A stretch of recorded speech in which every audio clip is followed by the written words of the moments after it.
भाई इतने साल हो गए मेरे को इन्वेस्ट करते हुए पीपीएफ पीपीएफ में।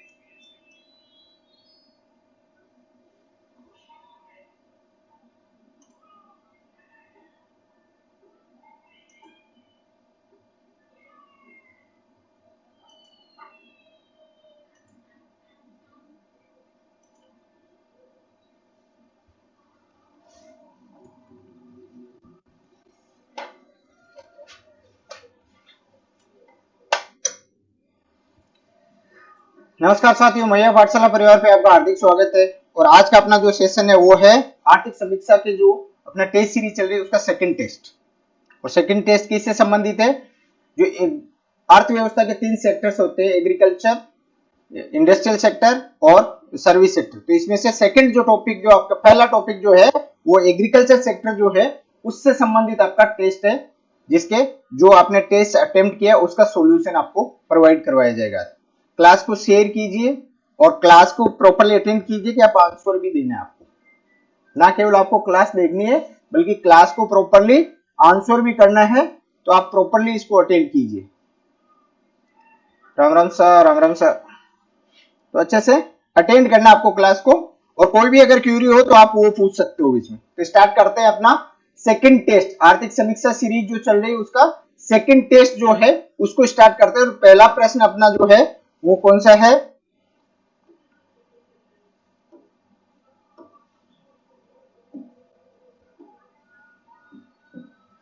सेकंड पहला प्रश्न अपना है, आर्थिक समीक्षा 2024-25 के अनुसार कृषि क्षेत्र का प्रचलित कीमतों पर सकल राज्य मूल्यवर्धन में कितना योगदान रहा? किसके आधार पर पूछा है?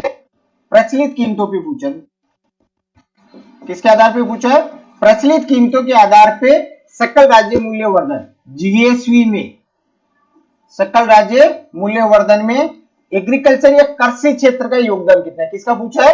कृषि क्षेत्र है उसका योगदान कितना है? तो आप लोग आंसर कीजिए कि एग्रीकल्चर सेक्टर का जो है वो कंट्रीब्यूशन जीएसवी में कितना रहा है, अमाउंट के तौर पे, अमाउंट के आधार पे जीएसवी में कंट्रीब्यूशन जो है एग्रीकल्चर सेक्टर का वो कितना रहा है 2024-25 में। आपके एग्रीकल्चर सेक्टर का जो कंट्रीब्यूशन है वो कितना रहा? तो आप 500 दे रहे हैं विनोद जी, वो आपका किसका रहा है? वो रहा है आपका सेवा क्षेत्र का कंट्रीब्यूशन इन जीएसवी 7,21,120। आपको पूछा कृषि क्षेत्र का, किसका पूछा है? एग्रीकल्चर सेक्टर का। एग्रीकल्चर सेक्टर का जो कंट्रीब्यूशन प्रचलित कीमतों पे कृषि का रहा है वो रहा है 4,22,854 करोड़ रुपए। 4,22,854 करोड़ रुपए। अब सेकंड क्वेश्चन आपका, आर्थिक समीक्षा 2024-25 के अनुसार कृषि क्षेत्र का प्रचलित कीमतों पर सकल राज्य मूल्यवर्धन में कितना योगदान रहा? किसके आधार पे पूछा है? प्रतिशत के आधार पे कितना प्रतिशत योगदान जीएसवी में 2024-25 में, किसके आधार पे? प्रचलित कीमतों पे। ये याद रखना, प्रचलित और स्तर कीमतों का जो अंतर जो है उसको विशेष तौर से ध्यान रखना। तो जीएसवी में सकल राज्य मूल्यवर्धन या ग्रोस स्टेट वैल्यू एडेड जो है प्रोडक्ट, उसमें आपका कंट्रीब्यूशन एग्रीकल्चर सेक्टर का कितना रहा in term of percentage? Percentage के आधार पे कितना रहा? वैल्यू के आधार पे आपका 4.22 लाख करोड़ रुपए रहा, लेकिन इसके आधार पे कितना रहा आपका? प्रतिशत के आधार पे जीएसयू में कंट्रीब्यूशन। तो प्रतिशत के आधार पे आपका जीएसयू में कंट्रीब्यूशन जो रहा है वो कितना रहा है? 26.92% रहा। कितना रहा है? 26.92%। और सबसे ज्यादा जो कंट्रीब्यूशन रहा है वो रहा है आपका सेवा क्षेत्र। किसका रहा है? सेवा क्षेत्र का कंट्रीब्यूशन जो है वो सबसे ज्यादा रहा है।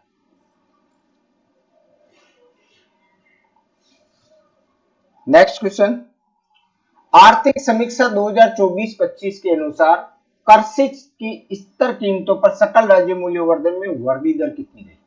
मींस की किसके आधार पे पूछा है? एग्रीकल्चर सेक्टर की स्तर कीमतों के आधार। किसके आधार पे? स्तर कीमतों के आधार पर जीएसवी में ग्रोथ रेट, जीएसवी में क्या पूछिए? वृद्धि दर। किसके आधार पे पूछिए? स्तर कीमतों के आधार पर। किसके आधार पर?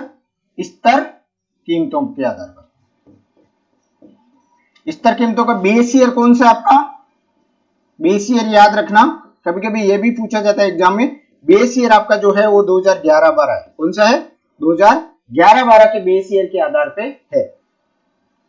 और वर्दी दर पूछी है स्तर कीमतों के आधार पर कृषि क्षेत्र की। किसकी पूछी है? कृषि क्षेत्र की। आप जो आंसर दे रहे हो क्वेश्चन नंबर लगा के उसके साथ में आंसर कीजिए, ताकि ध्यान में रहे कि आप जो आंसर दे रहे हो वो सही दे रहे हो कि नहीं दे रहे हो, कौन से क्वेश्चन का दे रहे हो और सही दे रहे हो कि नहीं दे रहे हो। एग्रीकल्चर सेक्टर की स्तर कीमतों पे ग्रोथ रेट, वर्दी दर पूछी। कंट्रीब्यूशन आपका 26.92% है प्रचलित कीमतों पे, करंट प्राइस के आधार पे। ये पूछा इसने बेस ईयर के आधार पे ग्रोथ रेट क्या वर्दी दर रही थी। बेस ईयर के आधार पे या स्तर कीमतों के आधार पे जो वर्दी दर जो रही है वो रही थी आपकी 5.05%। कितनी रही थी? 5.05%। डी नहीं था आपका, ऑप्शन क्या रहेगा? 5.05% जो है वो ग्रोथ रेट रही थी एग्रीकल्चर सेक्टर की बेस ईयर या स्तर कीमतों के आधार पे, आधार वर्ष के आधार पे। नेक्स्ट आपका है निम्न में से कौन सा सुमेलित नहीं है? आर्थिक समीक्षा 2024-25 के अनुसार प्रचलित कीमतों पे आपको इसमें कौन सा ऑप्शन जो है वो गलत है या असत्य कथन या असुमेलित कथन है? तो कौन सा कथन असुमेलित है?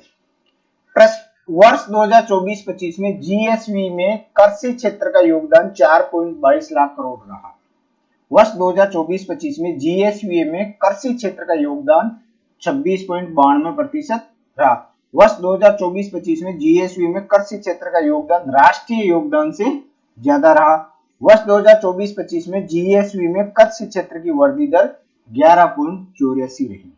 अब इनमें से कौन सा स्टेटमेंट आपका रॉन्ग है? 4 स्टेटमेंट ऑप्शन दिए हुए, उन चारों ऑप्शंस में से आपका कौन सा स्टेटमेंट गलत है? पहला स्टेटमेंट है जीएसयू में कृषि क्षेत्र का योगदान 4.22 लाख करोड़ रहा, बिल्कुल सही है आपका। सेकंड है वर्ष 2024-25 में जीएसयू में कृषि क्षेत्र का योगदान 26.92% रहा, बिल्कुल सही है। वर्ष 2024-25 में जीएसयू में कृषि क्षेत्र का योगदान राष्ट्रीय योगदान से ज्यादा रहा। राष्ट्रीय योगदान अप्रोक्सीमेटली 18% रहा था, अपने यहाँ पे कितना रहा था? 26.92। राष्ट्रीय योगदान से अपना कृषि का योगदान राजस्थान की जीएसडीपी में, भारत की जीडीपी में जो कृषि का योगदान है उससे ज्यादा रहा, ये भी स्टेटमेंट सही है। 2024-25 में जीएसयू में कृषि क्षेत्र की वृद्धि दर 11.84 रही, ये आपका स्टेटमेंट गलत है। वृद्धि दर कितनी थी आपकी? 11.44% जो है वो आपकी ग्रोथ रेट रही थी। किसके आधार पे? प्रचलित कीमतों। किसी के आधार पे पूछा इसने? प्रचलित कीमतों के आधार पे पूछा। आपको ऊपर ही स्टेटमेंट में दिया है किसके आधार पे आपको कैलकुलेट करना है। तो इसमें कौन सा स्टेटमेंट आपका? फोर्थ ऑप्शन जो है वो रॉन्ग स्टेटमेंट है। 11.84 नहीं होकर 11.44 जो है वो ग्रोथ रेट रही थी प्रचलित कीमतों पे। और स्तर कीमतों पे कितनी रही थी ग्रोथ रेट? स्तर कीमतों पे जो आपकी ग्रोथ रेट है वो कितनी रही थी? 5.05%। कितनी रही थी? 5.05% है वो आपकी ग्रोथ रेट थी। नेक्स्ट क्वेश्चन आपका आर्थिक समीक्षा 2024-25 के अनुसार कृषि क्षेत्र की प्रचलित कीमतों पर सकल राज्य मूल्य वर्धन में वृद्धि दर कितनी रही? किसके आधार पर पूछिए? प्रचलित कीमतों के आधार पर वृद्धि दर कितनी रही थी? स्तर कीमतों के आधार पर कितनी रही थी? आप लोग आंसर कीजिए, आंसर करोगे तो ही पता चलेगा कि आपका क्या तैयारी चल रही है, कैसी चल रही है, कहां तक आप स्टैंड कर रहे हो। आंसर करोगे तभी क्लास का मजा आएगा। तो प्रचलित कीमतों पर जीएसवी में कृषि की ग्रोथ रेट या वृद्धि दर कितनी रही थी? स्तर कीमतों पे कितनी थी आपकी? स्तर कीमतों पे 5.5% थी।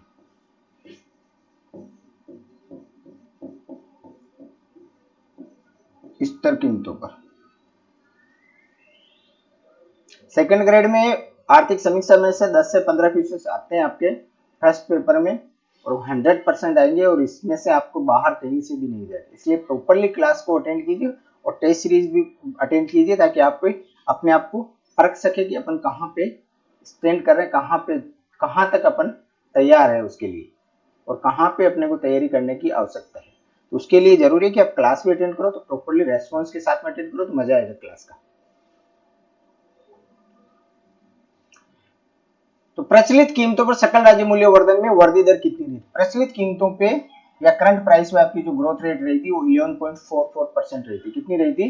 11.44%। बिल्कुल सही आपका आंसर। आर्थिक समीक्षा 2024-25 के अनुसार 2020-21 से 2024-25 तक प्रचलित कीमतों पर वार्षिक चक्रवृद्धि वृद्धि दर कंपाउंडिंग एनुअल ग्रोथ रेट कितनी रही? अब इसमें कहां से पूछा है कि 2021 से लेकर 24 तक जो ग्रोथ हुई है एग्रीकल्चर सेक्टर की 24-25 तक, इसकी जो ग्रोथ रेट जो है इस पर्टिकुलर टाइम पीरियड के लिए जो हुई है उसकी टोटल जो कंपाउंडिंग ग्रोथ रेट जो होती है चक्रवृद्धि यहाँ से ईयर दर ईयर बढ़ता जाता है, साल दर साल बढ़ती जाती है, वो कितनी रही आपकी चक्रवृद्धि तौर पे? चक्रवृद्धि वार्षिक ग्रोथ रेट जो है annual growth rate, annual compounding annual growth rate जो है वो कितनी रही थी 2020-21 से लेके 24-25 तक? ऐसे प्रश्न विशेष ध्यान रखने का, क्योंकि इस तरह के क्वेश्चंस जो आते हैं वो कॉम्प्लिकेशन वाले एक दो क्वेश्चंस आते हैं, इसलिए वो भी तैयार रहने जरूरी है। और कंपाउंडिंग ग्रोथ रेट का बहुत बार पूछा जा चुका है। तो कंपाउंडिंग ग्रोथ रेट जो है 20-21 से लेके 24-25 तक कितनी रही थी? किसके आधार पे पूछी है? प्रचलित कीमतों पे। इसमें भी दोनों में अंतर रहेगा, स्थिर कीमतों में कम रहेगी, प्रचलित कीमतों पे हमेशा ज्यादा रहेगी। प्रचलित कीमतों पे ग्रोथ रेट है वो हमेशा कम रहेगी, ज्यादा रहेगी स्थिर कीमतों के मुकाबले। तो 2020-21 से लेकर 24-25 के बीच में कंपाउंडिंग ग्रोथ रेट जो है एनुअल कंपाउंडिंग ग्रोथ रेट वो कितनी रही थी? तो प्रचलित कीमतों पर कंपाउंडिंग एनुअल ग्रोथ रेट जो है वो आपकी रही थी 9.64%। कितनी रही थी? 9.64, 9.64% जो है कंपाउंडिंग ग्रोथ रेट रही थी। 9.64 थी 2020-21 से 24-25 तक। आर्थिक समीक्षा 2024-25 के अनुसार 2020-21 से 24-25 तक स्तर कीमतों पर, किसके आधार पर? स्तर कीमतों पर वार्षिक चक्रवृद्धि वृद्धि दर कंपाउंडिंग एनुअल ग्रोथ रेट कितनी रही थी? स्तर कीमतों के आधार पर। किसके आधार पे? स्तर कीमतों के आधार पे। कहां से कहां तक? 20-21 से 24-25 के बीच में। इन 5 सालों में आपकी ग्रोथ रेट जो है 4 सालों में कितनी हुई टोटल कंपाउंडिंग मिला के एनुअली तौर पे उसको कैलकुलेटेड किया जाए तो वो कितनी ग्रोथ रेट रही थी? 9.64 जो आपकी ग्रोथ रेट है वो किसके आधार पे रही थी? प्रचलित के आधार पे। अब पूछा किसके आधार पे? प्रचलित या करंट प्राइस या वर्तमान प्राइस के आधार पे रही थी। तो अब पूछा है इसने स्तर कीमतों पे या बेस ईयर या आधार वर्ष के आधार पे क्या रही थी एनुअल कंपाउंडिंग ग्रोथ रेट जो है वो। तो एनुअल कंपाउंडिंग ग्रोथ रेट जो है वो बेस ईयर के आधार पे आपकी रही थी 3.94। कितनी रही थी? 3.94 जो है वो एनुअल ग्रोथ रेट रही थी आपकी।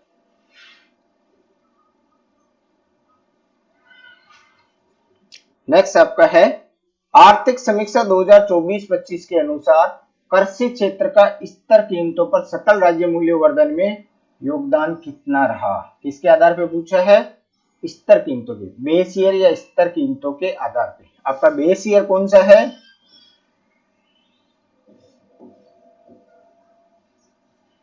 बेस ईयर आपका जो है वो 2011-12। उसके आधार पे आपका कृषि क्षेत्र का कंट्रीब्यूशन, किसका पूछा है? कृषि क्षेत्र का कंट्रीब्यूशन कितना रहा? किसमें? जीएसवी में, gross state value added product जो है उसमें एग्रीकल्चर सेक्टर का कंट्रीब्यूशन बेस ईयर के आधार, किसके आधार पे? बेस ईयर के आधार पे कितना रहा? बिल्कुल बेस ईयर आपका 2011-12 है और बेस ईयर के आधार पे आपका कंट्रीब्यूशन जो है जीएसयू में वो कितना रहा था? तो बेस ईयर के आधार पे आपका कंट्रीब्यूशन जीएसयू में है वो 2.18 लाख करोड़ रहा था और वर्तमान कीमतों पे या प्रचलित कीमतों पे या करंट प्राइस पे कितना रहा था? प्रचलित के आधार पे 4.22 लाख करोड़ है वो आपका कंट्रीब्यूशन एग्रीकल्चर सेक्टर का था और बेस ईयर के आधार पे या स्तर कीमतों के आधार पे आपका कितना था? 2.18 लाख करोड़ रुपए, 2.18 लाख करोड़ रुपए। आर्थिक समीक्षा 2024-25 के अनुसार सकल राज्य मूल्य वर्धन में कृषि क्षेत्र के उप क्षेत्रों का अंशदान क्या है प्रचलित कीमतों के? अब एग्रीकल्चर सेक्टर के अंदर भी सब सेक्टर्स होते हैं, कृषि में भी अलग अलग चीजें होती है, फसलें भी होती है, पशुधन भी होता है, बागवानी भी होती है, उसके अलावा मत्स्य पालन है वो भी इस सेक्टर में आता है। कृषि क्षेत्र मीन्स कि कृषि और कृषि से संबंधित जो भी गतिविधि होती है उनको सभी को इसमें शामिल किया जाता है। कृषि एंड कृषि से संबंधित एक्टिविटी। अब कृषि के अंदर वो कौन कौन से सेक्टर्स सब सेक्टर्स होते हैं जो उसमें शामिल होते हैं, तो 4 सब सेक्टर्स को इसमें शामिल किया गया है, फसल, पशुधन, वानिकी और मत्स्य। अब इन चारों का मिलाकर 100% जो आपका प्रचलित कीमतों पे जो 4.22 लाख जो बना है, 4.22 लाख करोड़ जो बना है, टोटल जो जीएसटी में कंट्रीब्यूशन किसका है, कृषि का। अब इसमें इन चारों सेक्टर का मिलाकर ये 4.22 लाख करोड़ बने। परसेंटेज के हिसाब से बने तो अपन 26.92 जो बना है वो 26.92 इन्हीं कंट्रीब्यूशन से मिलाकर बना हुआ है। तो अब इसमें किस सेक्टर का कितना कंट्रीब्यूशन है वो आपको यहाँ पे पहचानना है कि किस सेक्टर का कितना कंट्रीब्यूशन है, वो एग्रीकल्चर सेक्टर के अंतर्गत है। ये इसके एग्रीकल्चर सेक्टर के सब सेक्टर हो गए, उप क्षेत्र हो गए। तो पहला आपका उप क्षेत्र जो है वो फसल है, दूसरा पशुधन है, तीसरा वानिकी है और चौथा आपका मत्स्य है। तो इसमें फसल का कंट्रीब्यूशन कितना है, फसल का 46.17% सही है, पशुधन का 46.77% सही है, वानिकी 6.56 सही है और मत्स्य का आपका 0.51 सही है। तो पहला ऑप्शन जो आपका है वो आपका सही है कि फसल का 46.17, पशुधन 46.77, वानिकी 6.56 और मत्स्य का 0.51% कंट्रीब्यूशन जो है वो एग्रीकल्चर सेक्टर के अंतर्गत इनके सब सेक्टर के तौर पे कंट्रीब्यूशन है। नेक्स्ट क्वेश्चन आपका, आर्थिक समीक्षा 2024-25 के अनुसार वर्ष 2024-25 में कृषि में पशुधन का योगदान कितना है, किसका पूछा है, पशुधन जो है उसका कंट्रीब्यूशन प्रचलित कीमतों पर कृषि के अंदर कितना रहा। कृषि के जो 4 सब सेक्टर्स है उसमें पहला हो गया आपका फसल, दूसरा आपका हो गया पशुधन, तीसरा आपका हो गया वानिकी और चौथा आपका हो गया मत्स्य। अब इसमें इसका किसका पूछा है आपको, पशुधन का, इसका कंट्रीब्यूशन कितना था।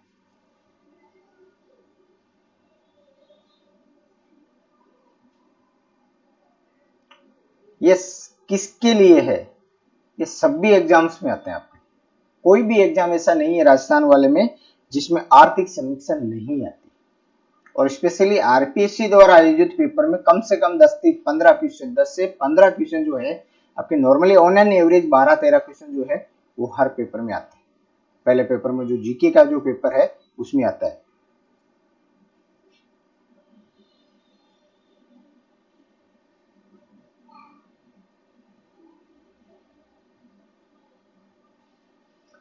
में भी चांसेस पूरे इतने डिफरेंस में चांसेस पूरे चांसेस आपके है। तो अब इसमें आपको पूछा है कि पशुधन का कंट्रीब्यूशन जो है वो कितना है, तो पशुधन का कंट्रीब्यूशन जो है 46.77%, बिल्कुल सही आपका आंसर। पांडे ऑलराउंडर। आर्थिक समीक्षा 2024-25 के अनुसार वर्ष 2024-25 में कृषि में फसलों का योगदान कितना प्रतिशत। अब किसका पूछा है, पहले पूछा था पशुधन का और अब किसका पूछा है, फसलों का योगदान प्रचलित कीमतों पे कितना प्रतिशत रहा, कितना कंट्रीब्यूशन फसलों के आधार पे कृषि क्षेत्र के अंतर्गत रहा। 11 में आपका बी नहीं होगा संतोष जी, 11 में आपका सी होगा 46.77% पशुधन का। सर्वाधिक कंट्रीब्यूशन जो है वो पशुधन का ही था, बिल्कुल सुमन जी आपका सही है। नेक्स्ट आपका है फसलों का योगदान। फसलों का योगदान 2024-25 में करंट प्राइस या वर्तमान प्राइस या प्रचलित कीमतों के आधार पे कितना रहा। तो करंट प्राइस के आधार पे आपका पशुधन का था वो तो कितना था, पशुधन का आपका था 46.77% और 46.17 बिल्कुल सही है आपका आंसर। फसलों का जो योगदान है वो 46.77। बहुत बढ़िया, आपकी तैयारी अच्छी है पांडे जी। आर्थिक समीक्षा 2024-25 के अनुसार वर्ष 2024-25 में कृषि में वानिकी क्षेत्र का योगदान कितना प्रतिशत, किसका पूछा है, वानिकी। पशुधन का आपको बता ही दिया कितना है, फसलों का आपको बता दिया 46.17। अब बचा आपके वानिकी का कंट्रीब्यूशन कितना है, किसके आधार पे, प्रचलित कीमतों के आधार पर। बागवानी या वानिकी क्षेत्र जो है उसका प्रचलित या करंट प्राइस के आधार पर contribution in agriculture sector, GSV के सब सेक्टर, एग्रीकल्चर सेक्टर के सब सेक्टर, वानिकी का कंट्रीब्यूशन कितना है कृषि के अंदर, एग्रीकल्चर सेक्टर के अंदर, वो कितना है। 46.77% पशुधन का, 46.17% आपका फसलों का, और अब है बागवानी या वानिकी का, तो इनका कंट्रीब्यूशन कितना है। तो बागवानी या वानिकी का जो कंट्रीब्यूशन है आपका 6.56% जो है वो कंट्रीब्यूशन किसका है, वानिकी का प्रचलित कीमतों पे जीएसवी में। नेक्स्ट क्वेश्चन आपका, आर्थिक समीक्षा 2024-25 के अनुसार वर्ष 2024-25 में कृषि में मत्स्य क्षेत्र का, किसका, मत्स्य क्षेत्र का योगदान कितना प्रतिशत रहा प्रचलित कीमतों के आधार पर। वर्तमान प्राइस के आधार पर मत्स्य क्षेत्र का कंट्रीब्यूशन इन, बिल्कुल सही है आपका सुमन जी, पंड्या जी आपका भी बिल्कुल सही है ऑप्शन। तो प्रचलित कीमतों पर मत्स्य क्षेत्र का कंट्रीब्यूशन कितना रहा, बिल्कुल सही है आपका। मत्स्य क्षेत्र का कंट्रीब्यूशन जो है वो 0.51% रहा था, ये रहा था आपका वानिकी, ये रहा आपका फसल, ये है आपका 46.77% आपका किसका रहा, पशुधन का। ये चारों सेक्टर्स का आपका कंट्रीब्यूशन है, उसको अच्छे से याद रखना। 6.6% वानिकी, 46.17% फसल, 46.77% पशुधन और 0.51% है वो मत्स्य क्षेत्र का कंट्रीब्यूशन इन एग्रीकल्चर सेक्टर, कृषि क्षेत्र के अंतर्गत मत्स्य क्षेत्र का योगदान। नेक्स्ट आपका आर्थिक समीक्षा 2024-25 के अनुसार वर्ष 2024-25 में कृषि में पशुधन का योगदान कितना रहा in term of value, value के आधार पे, वो प्रतिशत के आधार पे पशुधन का जो योगदान था वो कितना था आपका, प्रतिशत के आधार पे पशुधन का योगदान जो है वो आपका कितना था, 46.77%। अब यहां पे पूछा है आपका पशुधन का योगदान वैल्यू के आधार, कीमत के आधार पे कितना था, बिल्कुल सही, लेकिन वो भी ऑप्शन का भी ध्यान रखना जरूरी है ना। आपको पहले एक चारों क्वेश्चन से पहले आपको चारों का एक साथ भी बताया था, लेकिन फिर भी आप लोग गलत कर रहे थे उसमें। क्वेश्चंस को समझना भी जरूरी है उस हिसाब से। अब यहाँ पे वैल्यू के टर्म में आपको पूछा कि प्रचलित कीमतों पर पशुधन का योगदान है कितना, प्रतिशत के आधार पे आपका 46.77% है। अगर ये याद है और टोटल वैल्यू याद है अप्रोक्सीमेटली 404.22 लाख करोड़, तो अगर कैलकुलेशन करके निकाल सकते हो तो वैसे निकाल सकते हो, याद करके निकाल सकते हो तो वैसे निकाल सकते हो। याद रखना है कि कैलकुलेशन के हिसाब से निकालना है। तो पशुधन का जो योगदान है वो 1.98 लाख करोड़ के अप्रोक्स है, वो प्रचलित कीमतों पर पशुधन का कंट्रीब्यूशन है। आर्थिक समीक्षा 2024-25 के अनुसार वर्ष 2024-25 में कृषि में फसलों का योगदान कितना रहा प्रचलित कीमतों में। अब किसका पूछा है, फसलों का योगदान जो है वो कितना रहा इन टर्म ऑफ वैल्यू, फसलों का जो प्रतिशत में जो है आपका वो कितना था, 46.17%, कितना था, 46.17%।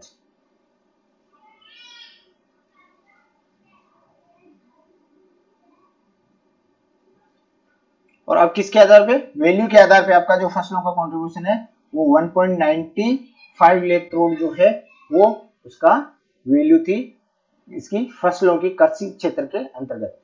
जो 4.22 लाख करोड़ टोटल वैल्यू थी जीएसवी में कृषि की, उसमें से 1.95 लाख करोड़ जो है वो किसके थे, फसलों की तरफ से थे। नेक्स्ट आपका है आर्थिक समीक्षा 2024-25 के अनुसार वर्ष 2024-25 में कृषि क्षेत्र में किस उप क्षेत्र की वृद्धि दर सर्वाधिक रही थी, कितनी, सबसे ज्यादा जिसकी वृद्धि ग्रोथ रेट रही थी वो किसकी थी, सबसे ज्यादा ग्रोथ रेट जो है वो किस सब सेक्टर की ग्रोथ रेट या जो वृद्धि दर जो है वो सबसे ज्यादा रही थी।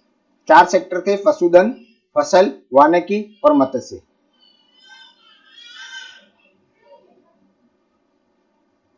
सबसे ज्यादा जो है वो किस सेक्टर की थी?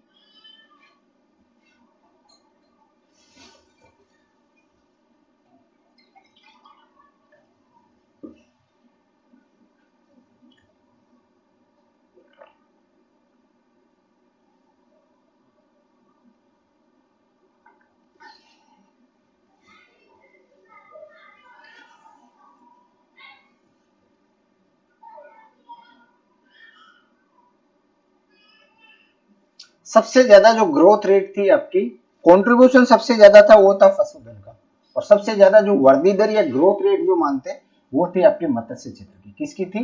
मत्स्य क्षेत्र की सबसे ज्यादा ग्रोथ रेट थी। और पशुधन का कंट्रीब्यूशन सबसे ज्यादा था पंडित जी।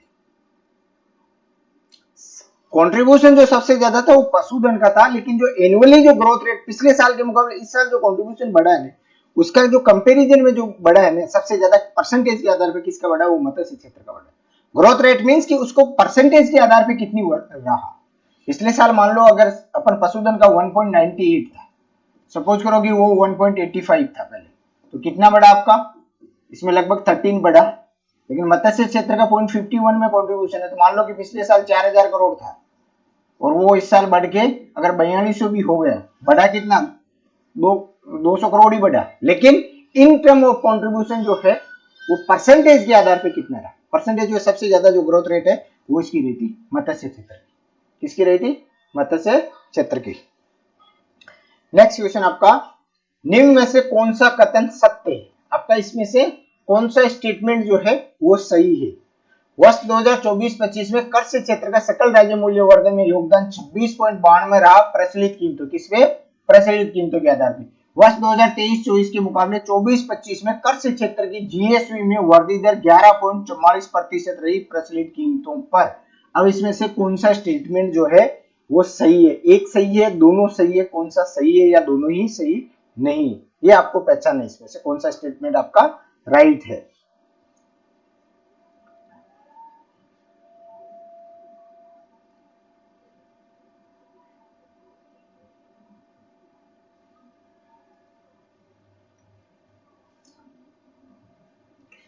कृषि क्षेत्र का योगदान जीएसवी में प्रचलित कीमतों पे 26.92 सही है कि गलत है? और ग्रोथ रेट प्रचलित कीमतों पे 11.44 सही है कि गलत है? दोनों स्टेटमेंट को आपको पहचानना है, सही है कि गलत है। और इसमें जो सही है उसको ऑप्शन में टिक करना है। आंसर कीजिए आप लोग, मैं आप ही के आंसर का वेट कर रहा हूं।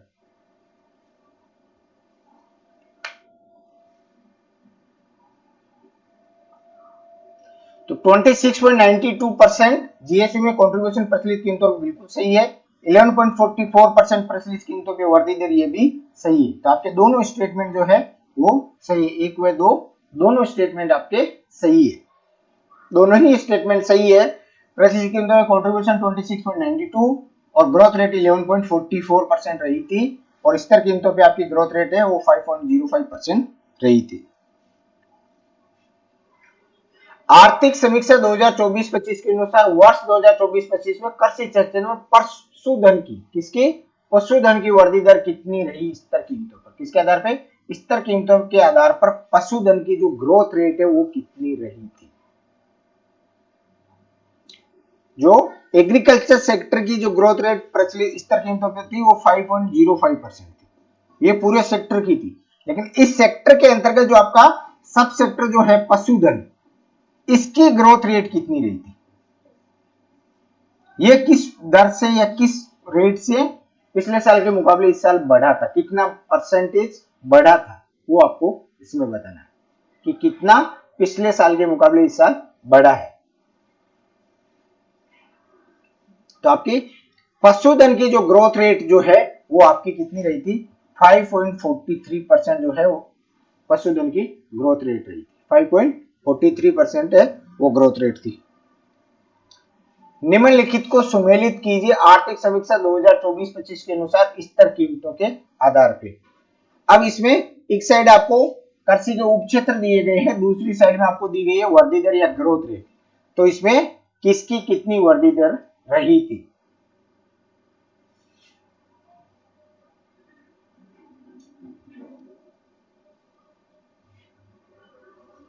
किसकी कितनी वर्धी दर रही थी? पशुधन की वर्धी दर आपको बताई थी अभी, तो उसके हिसाब से आप निकालिए।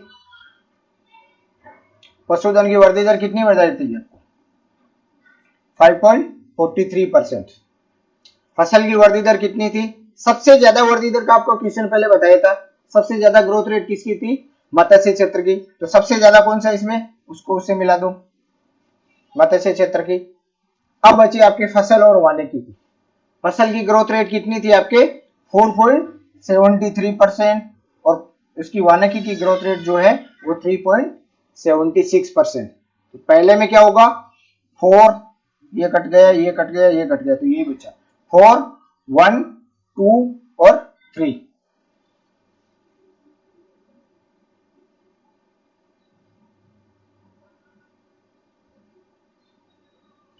नहीं, तैयार करने के लिए आपको जरूरी है कॉन्सेप्ट उसको पकड़ना।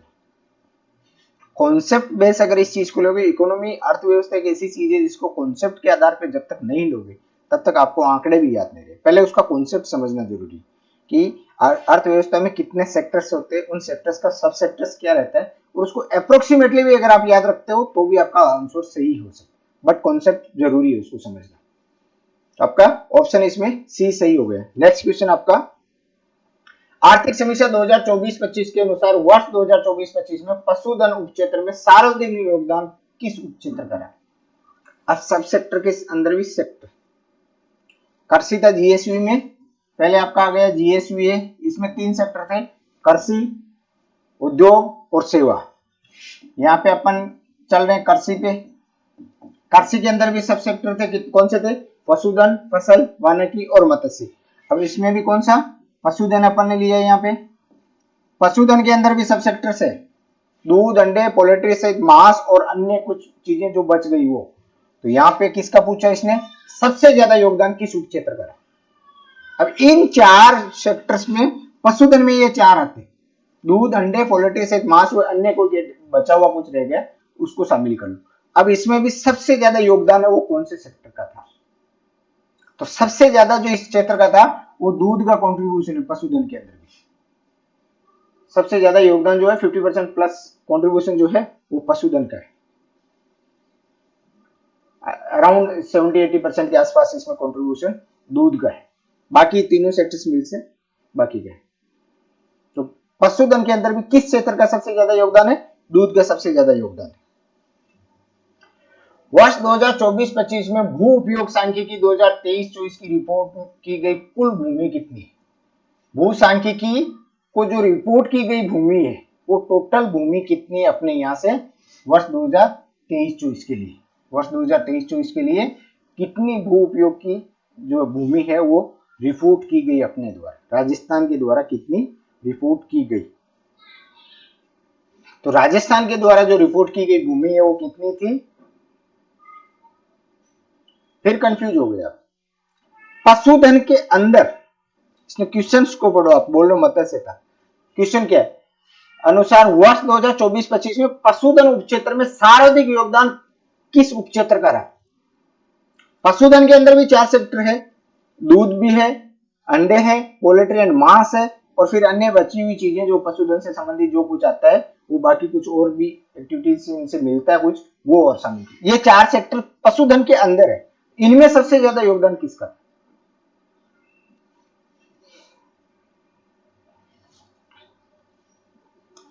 कितनी भूमि है वो रिपोर्ट की गई थी भू उपयोग सांख्यिकी डिपार्टमेंट को, जो राजस्थान के द्वारा वो कितनी भूमि रिपोर्ट की गई थी 23-24 में। तो 23-24 में जो राजस्थान के द्वारा भूमि रिपोर्ट की गई थी वो 342.74 लाख हेक्टर। पंडित जी आपका बिल्कुल सही ऑप्शन, सुमन जी आपका भी सही है। तो टोटल रिपोर्ट की गई भूमि कितनी है? 342.74 लाख हेक्टर। वर्ष 2023-24 में भू उपयोग सांख्यिकी 2023-24 को रिपोर्ट की गई कुल भूमि का कितना भाग शुद्ध बुआई क्षेत्र था? नेट जो बुआई क्षेत्र था वो कितना रिपोर्ट किया? कितनी थी? 342 पॉइंट समथिंग आपके टोटल जो है लाख हेक्टर भूमि आपने रिपोर्ट की थी। उसमें से शुद्ध बुआई क्षेत्र कितना था, जिसमें फसल बोई गई थी वो क्षेत्र कितना था? वो क्षेत्र कितना प्रतिशत उसका था? टोटल जो आपने रिपोर्ट की थी भूमि उसका कितना प्रतिशत भाग जो है वो आपका शुद्ध बुआई क्षेत्र था। तो शुद्ध बुआई क्षेत्र आपका बी नहीं है पंडित जी, आपका था 53.10, 53.10% शुद्ध बुआई क्षेत्र था। रिपोर्ट की गई टोटल भूमि का 53.10% जो है वो आपका शुद्ध बुआई क्षेत्र था। 22 में बी सही है आपका। कृषि जनगणना 2015-16 के अनुसार महिला प्रचलित जोत धारक कितने हैं? जो कृषि गणना 2015-16 में हुई थी उसके बाद में वापस से कृषि गणना नहीं हुई है। तो 2015-16 में जो कृषि गणना हुई थी उसमें जो महिलाओं के नाम जो है वो कितनी जोतें थी? महिला प्रचलित जोत धारक है वो टोटल कितने थे? 2015-16 की जो काउंटिंग थी जनगणना कृषि गणना थी उसके अनुसार कितनी महिला जोत धारकें थी? ये तो जो महिलाएं हैं वो तो आंसर कीजिए इसमें। आपके नाम पे कितनी भूमि टोटल थी?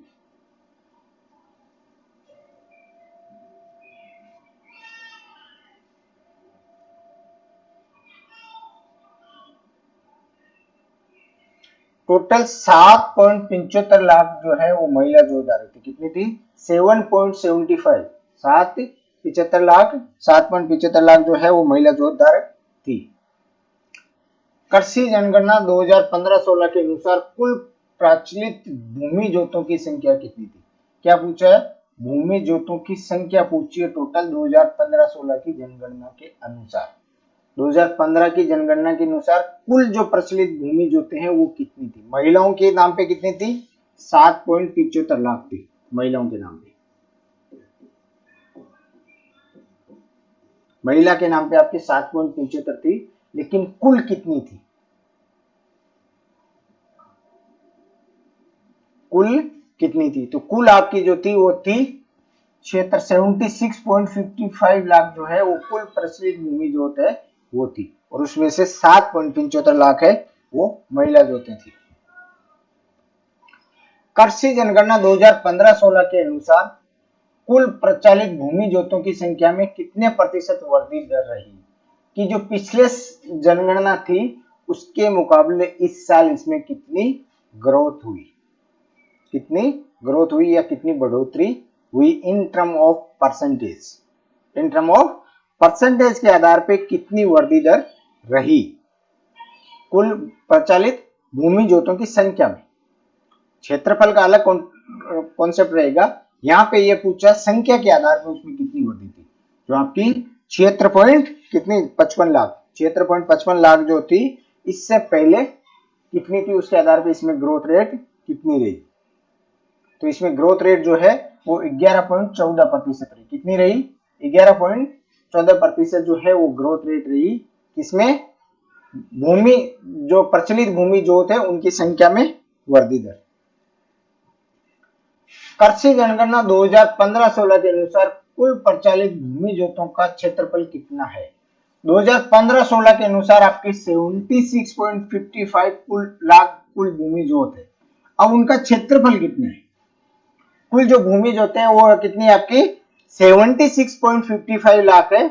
अब उन भूमि जोतों का कुल क्षेत्रफल कितना है? एरिया टोटल कितना है? तो टोटल एरिया जो आपका है भूमि प्रचलित जोतों का वो आपका 208.73 लाख हेक्टर। कितना है? 208.73 लाख हेक्टर जो है वो कुल क्षेत्रफल 2015-16 की जनगणना के अनुसार भूमि जोतों का है। नेक्स्ट आपका कृषि जनगणना 2015-16 के अनुसार निम्न में से कौन सा कथन सत्य है? इनमें से कौन सा स्टेटमेंट जो है वो आपका राइट है? 2015-16 की जनगणना के अनुसार कुल प्रचलित भूमि जोतों में 2010-11 के मुकाबले पिछली जनगणना कब हुई थी? 2010-11 में। 2015-16 के बाद पहले 2010-11 में हुई थी, 15-16 के बाद में अभी वापस से कृषि जनगणना नहीं हुई, कृषि गणना नहीं हुई है। 2010-11 के मुकाबले 2015-16 में वृद्धि हुई कुल भूमि जोतों की संख्या में। कुल प्रचलित भूमि जोतों के क्षेत्रफल में 2010-11 के मुकाबले 2015-16 में कमी हुई। कुल प्रचलित भूमि जोतों के औसत आकार में 2010-11 के मुकाबले 15-16 में कमी हुई। अब इसमें से कौन सा स्टेटमेंट जो है वो आपका राइट है? आप लोग आंसर तो कीजिए कम से कम। तो कुल प्रचलित भूमि जोतों में 10-11 के मुकाबले 15-16 में वृद्धि हुई थी, बिल्कुल सही हुई थी। कुल क्षेत्रफल में 10-11 के मुकाबले 15-16 में कमी हुई थी, बिल्कुल सही है। क्षेत्रफल कम हुआ था, संख्या बढ़ी थी। पार्टीशन होने की वजह से कुल संख्या बढ़ी थी, लेकिन कुल जो एरिया या क्षेत्रफल है उसमें कमी आई थी। कुल प्रचलित भूमि जोतों के औसत आकार में भी 2010-11 के मुकाबले 15-16 में कमी हुई थी। ये स्टेटमेंट भी सही है। तो आपके तीनों स्टेटमेंट जो है वो सही है, तीनों स्टेटमेंट आपके सही है। नेक्स्ट आपका है कृषि जनगणना 2015-16 के अनुसार कुल प्रचलित भूमि जोतों का औसत आकार कितना था? एवरेज जो आकार या क्षेत्रफल जो है वो कितना था 2015-16 की गणना के अनुसार?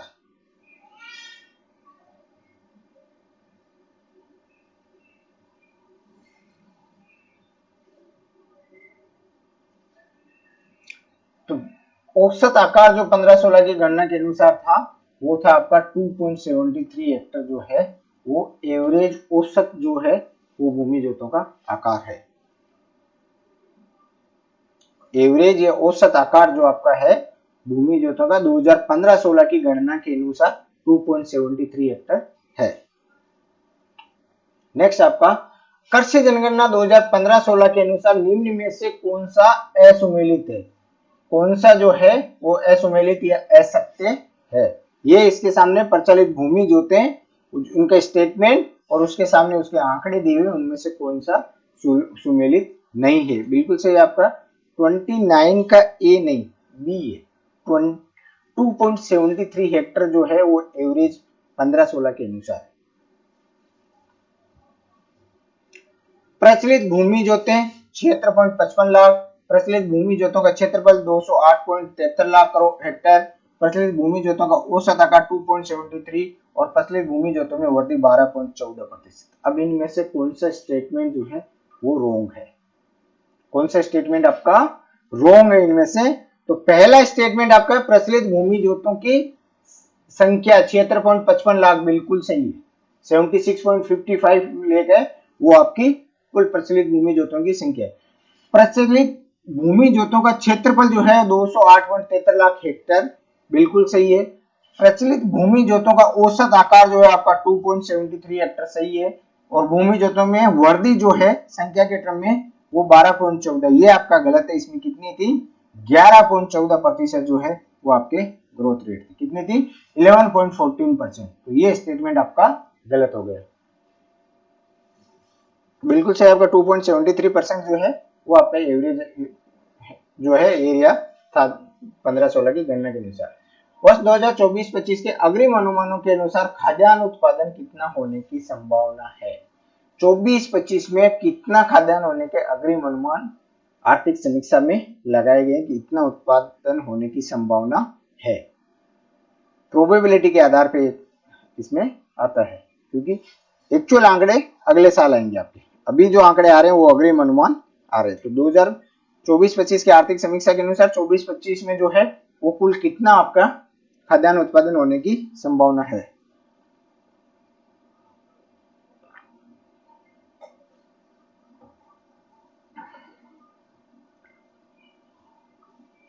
तो 2024-25 में अग्रिम अनुमान में खाद्यान्न उत्पादन की संभावना जो है 267.67 लाख मीट्रिक टन खाद्यान्न उत्पादन की संभावना है। कौन से क्वेश्चन में सीसी बता रहे हो आप?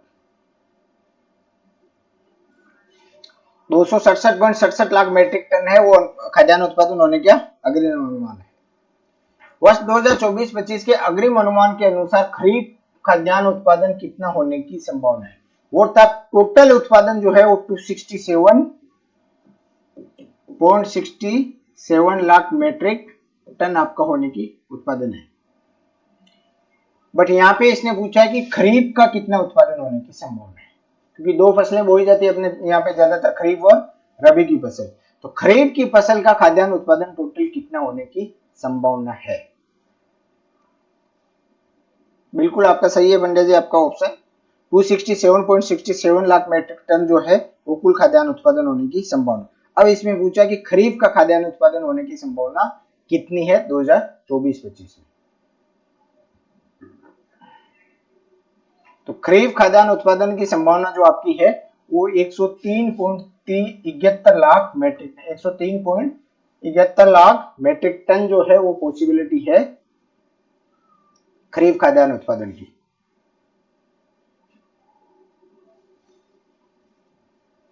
अब आपका पूछा है 2024-25 के अग्रिम अनुमान के अनुसार रबी खाद्यान्न उत्पादन कितना होने की संभावना। किसका पूछा है? रबी फसलों का टोटल खाद्यान्न उत्पादन जो है वो कितना होने की संभावना है। कितना होने की संभावना है? खरीफ का आपका था 103.71 और इसका कितना होने की संभावना है 163.96 लाख मेट्रिक टन।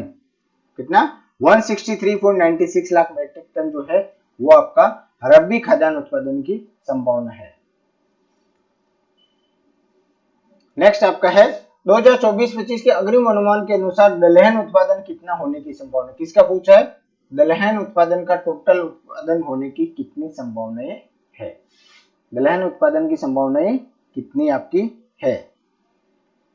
तो दलहन उत्पादन की कितनी संभावनाएं है?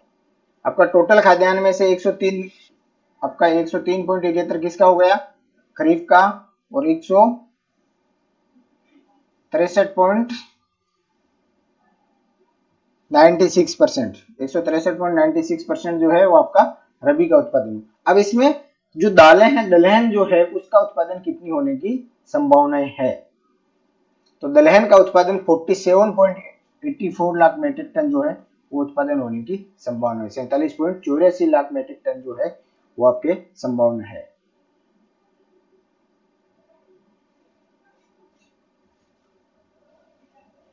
नेक्स्ट आपका है 2024-25 के अग्रिम अनुमान के अनुसार तिलहन उत्पादन कितना होने की संभावना। किसका पूछा है? तिलहन का उत्पादन कितना होने की संभावना है।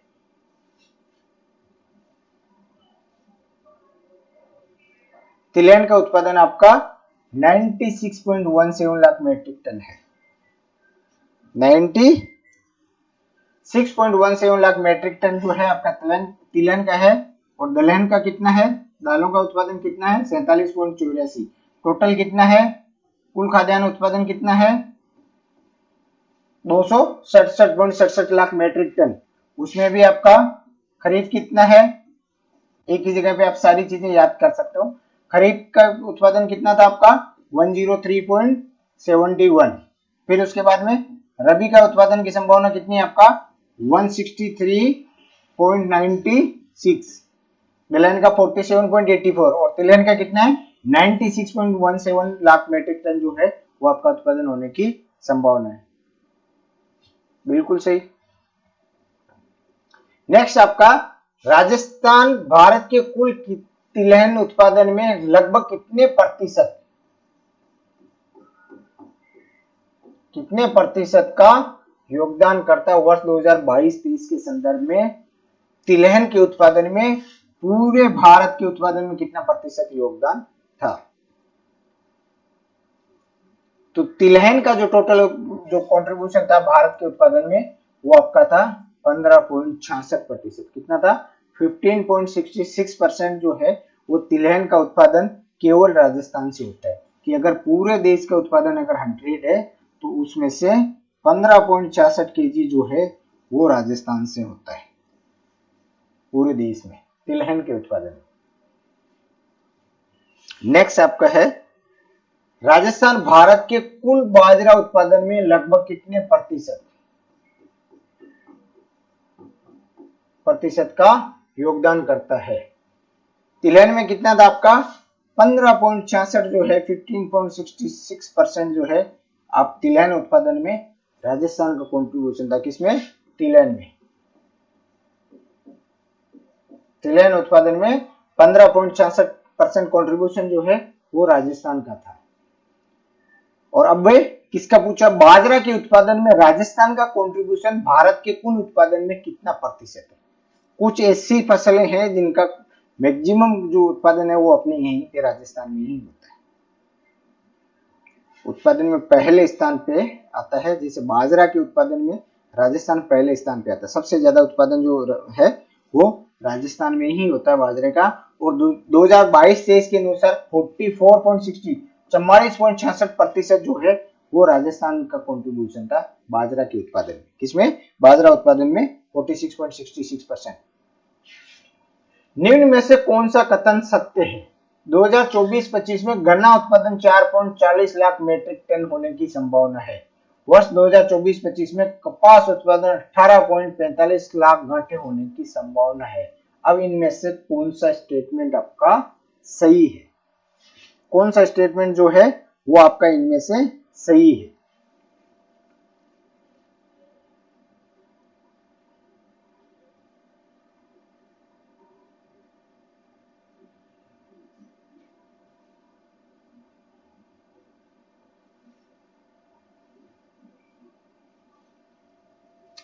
वर्ष 2024-25 में गन्ना उत्पादन 4.40 लाख टन मीट्रिक टन होने की संभावना क्या सही है कि गलत है? और वर्ष 2024-25 में कपास का उत्पादन 18.45 लाख गांठे होने का संभावना। तो दोनों स्टेटमेंट से यहाँ पे आपके दो प्रश्न निकल के आ रहे हैं। पहला हो गया कि गन्ना उत्पादन कितनी होना संभावना है, 4.40 लाख मीट्रिक टन। दूसरा, कपास का उत्पादन कितनी होने की संभावना है, वो है आपकी 18.45 लाख घंटे। क्योंकि कपास का जो किया जाता है वो गांठों के आधार पर उसका किया जाता है, बाकी के है वो टन के हिसाब से आएंगे। निम्न में से कौन सा कथन सत्य है? कौन सा स्टेटमेंट इनमें से सही है? वर्ष 2023-24 में राजस्थान राई, सरसों, बाजरा व गंवार के उत्पादन में देश में प्रथम था। वर्ष 2023-24 में राजस्थान मूंगफली के उत्पादन में देश में दूसरा था। वर्ष 2023-24 में राजस्थान जवार, चना, कुल दलहन व सोयाबीन के उत्पादन में देश में तृतीय था। इनमें से कौन सा स्टेटमेंट आपका सही है? निम्न में से कौन सा स्टेटमेंट आपका सही है? राई, सरसों, बाजरा व गंवार के उत्पादन में प्रथम स्थान, मूंगफली के उत्पादन में दूसरा स्थान और जवार, चना, कुल दलहन व सोयाबीन के उत्पादन में तीसरा स्थान था। इनमें से कौन सा स्टेटमेंट आपका सही है? बिल्कुल सही है आपका ऑप्शन। अब इसमें से आपके कितने प्रश्न निकल के आ रहे हैं वो देखिए। प्रथम स्थान किस किस में है आपका? राजस्थान का किस किस के उत्पादन में प्रथम स्थान है? राई, सरसों, बाजरा व गंवार में कौन सा है? पहला स्थान है। सबसे ज्यादा उत्पादन बाजरे का सबसे ज्यादा कंट्रीब्यूशन राजस्थान से। मूंगफली में भी आपका दूसरा स्थान है। मूंगफली में कौन सा है? मूंगफली के उत्पादन में आपका दूसरा स्थान है। जवार, चना, दलहन और सोयाबीन इनके उत्पादन में आपका क्या है? तीसरा स्थान। बिल्कुल, मूंगफली में गुजरात पहला है।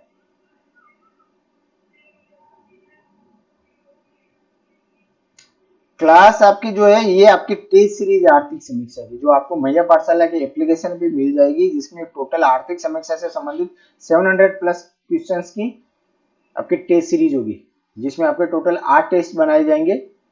3 अलग अलग सेक्टर्स वाले, एग्रीकल्चर, कृषि और उद्योग या इंडस्ट्रियल और सेवा या सर्विस सेक्टर के। इसके अलावा एक आपके आंकड़ों से संबंधित रहेगा, सामान्य परिचय अर्थव्यवस्था का, जो एक टेस्ट हो चुका है आपका ऑलरेडी, ये सेकंड टेस्ट का सॉल्यूशन है। और एक होगा आपका बजट से संबंधित, एक आपका रहेगा ग्रामीण विकास और उनसे संबंधित कुछ योजनाएं, वो एक इंफ्रास्ट्रक्चर से संबंधित रहेगा, और एक रहेगा समाज कल्याण की योजनाओं से संबंधित। बिल्कुल सही। लूणकरण सर को राजस्थान का राजकोट कहा जाता है मूंगफली उत्पादन की वजह से। तो इसमें आपके तीनों स्टेटमेंट जो है वो सही है।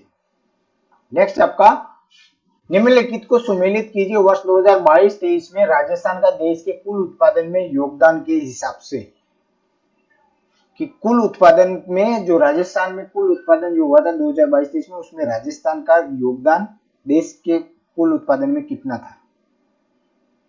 क्लास का टाइम शेड्यूल चेंज होता रहेगा, आपको पहले शेड्यूल नॉर्मली बता दिया जाता है, उसके हिसाब से रहिए। बाकी एप्लीकेशन पे आप देख सकते हो, एप्लीकेशन पे आपको कोर्स के अंदर डिटेल में उसकी पूरी मिल जाएगी।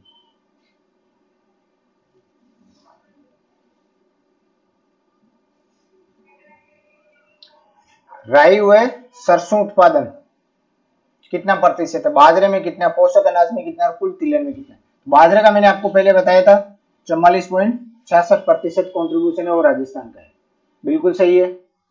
सरसों और राई के उत्पादन में 46.13% कॉन्ट्रीब्यूशन है, पोषक अनाज में 15.66 कॉन्ट्रीब्यूशन है और कुल तिलहन में आपका 22.78 है वो कॉन्ट्रीब्यूशन है, राजस्थान का कॉन्ट्रीब्यूशन है। तो आपका 1, 2, 3, 4 ऑप्शन जो है वो सही है कि सरसों के उत्पादन में, राई व सरसों के उत्पादन में देश की कुल उत्पादन में 46.13% है वो राजस्थान का है। बाजरा के उत्पादन में आपको 44.66% कॉन्ट्रीब्यूशन जो है वो राजस्थान का है।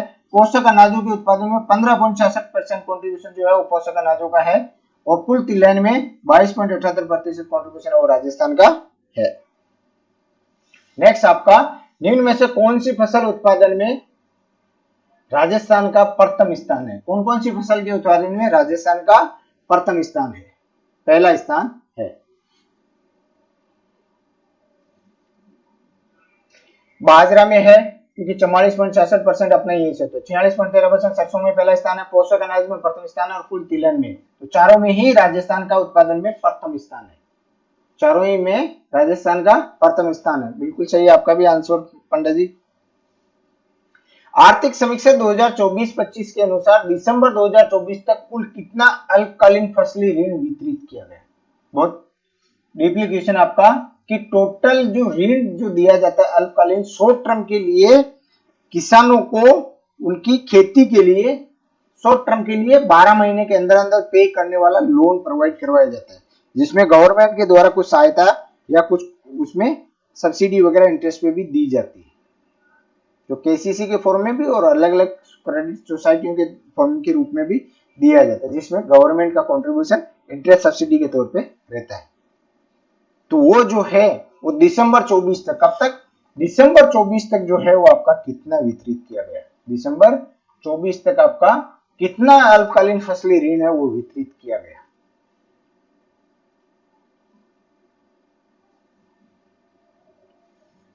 कीजिए, आंसर कीजिए आप लोग 42 का कि दिसंबर 2024 तक कुल कितना अल्पकालीन शॉर्ट टर्म जो है वो क्रॉप लोन जो है डिस्ट्रीब्यूट किया गया, शॉर्ट टर्म क्रॉप लोन कितना डिस्ट्रीब्यूट किया गया? 42 का आंसर कीजिए।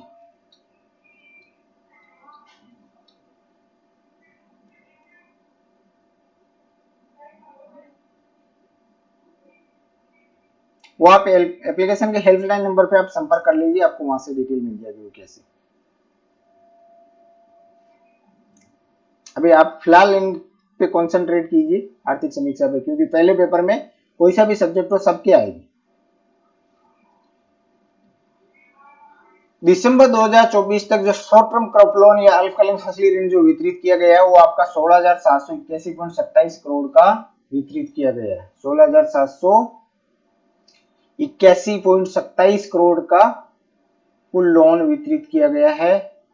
कब तक? दिसंबर 2024 तक, 2024-25 के अंदर दिसंबर 24 तक टोटल जो शॉर्ट टर्म क्रॉप लोन, ये भी ध्यान रखना कौन सा शॉर्ट टर्म पूछा है, शॉर्ट टर्म अल्पकालीन फसली ऋण है वो 16,781.27 करोड़ का है, वो डिस्ट्रीब्यूट किया गया है। वर्ष 2024-25 में कुल कितनी प्राथमिक कृषि ऋण समितियों के गठन की अनुमति प्रदान की गई? प्राथमिक कृषि ऋण समितियां जो आपको क्रेडिट सोसाइटियों के थ्रू, जो रूरल इलाकों में कोऑपरेटिव सोसाइटियां जिसको बोलते हैं, उनके थ्रू आपको शॉर्ट टर्म के लिए छोटे अमाउंट के तौर पे ऋण दिया जाता है। तो जो लोन वहां पे जो दिया जाता है उसके लिए कितनी जो है उनको प्राथमिक समितियां बोला जाता है, प्राथमिक कृषि समितियां या प्राथमिक समितियां बोला जाता है। उसके बाद में उसके आधार पे फिर आगे बैंक का स्ट्रक्चर आता है। तो वो कितनी प्राथमिक समिति है उनको ओपन करने की परमिशन या अनुमति प्रदान की गई 2024-25 में। तो 2024-25 में 15 प्राथमिक कृषि ऋण समितियां हैं, उनकी अनुमति दी गई। कितनी? 15 प्राथमिक कृषि ऋण समितियां, उनकी अनुमति दी गई 2024-25 के अंदर। वर्ष 2024-25 में कुल कितने फसल बीमा दावों का निपटारा किया गया? क्योंकि फसलों के ऊपर उनको मौसम से या किसी प्राकृतिक आपदा के कारण खराब हो जाए तो उसके लिए मुआवजे के तौर पे फसल बीमा किया जाता है, जिसका प्रीमियम जो है सब्सिडी बेस पे मिलता है आपको, मिनिमम प्रीमियम के आधार पे आपको बीमा दिया जाता है। और अगर इस दौरान अगर आपकी फसल खराब होती है तो उसमें बीमा कंपनी के द्वारा आपको क्लेम दिया जाता है। और वर्ष 2024-25 में कुल कितने बीमा दावों का निपटारा किया गया था, कितने क्लेम सेटलमेंट किए गए थे? तो टोटल जो बीमा क्लेम सेटलमेंट का अमाउंट था वो 2777 करोड़ रुपए के है, वो दावों का निपटारा या क्लेम सेटलमेंट किए गए। 2777 करोड़ रुपए के बीमा दावों का निपटारा किया गया था। नेक्स्ट आपका है, निम्न में से कौन सा कथन सत्य, कौन सा स्टेटमेंट जो है वो सही है? 1 जून से 30 सितंबर 2024 तक वास्तविक वर्षा 662.44 मिलीमीटर थी या हुई। वास्तविक वर्षा सामान्य वर्षा से 58.68% अधिक थी। 1 जून से 30 सितंबर 2024 तक सभी जिलों के सामान्य से अधिक वर्षा थी। अब इनमें से कौन सा स्टेटमेंट आपका सही है या सभी सही है? प्रश्न को अच्छे से समझना, बहुत अच्छा प्रश्न है कि वास्तविक वर्षा जो है आपकी 62.44 मिलीमीटर, 662.44% मिलीमीटर हुई। वास्तविक वर्षा सामान्य वर्षा से 58.68 ज्यादा हुई। और 1 जून से 30 सितंबर 2024 तक सभी जिलों में सामान्य से अधिक वर्षा हुई थी। तो इसमें आपके सभी स्टेटमेंट सही है कि आपकी 662.44 मिलीमीटर वर्षा 2023-24 के अंतर्गत हुई थी, 58.68% और सामान्य से ज्यादा, और सभी जिलों में सामान्य से ज्यादा हुई थी। नेक्स्ट आपका है, आर्थिक समीक्षा 2024-25 के अनुसार राजस्थान के कुल सिंचित क्षेत्र कितना था? टोटल सिंचित क्षेत्र जो है जिसमें सिंचाई सुविधाएं उपलब्ध थी, जिसमें सिंचाई सुविधाओं या सिंचाई के साधनों के द्वारा उसमें सिंचित किया गया था, वो टोटल कितना था?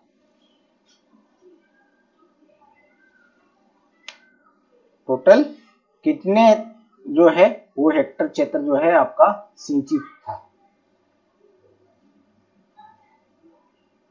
तो टोटल आपका 95,47,292 हेक्टर जो है वो आपका सिंचित क्षेत्र था।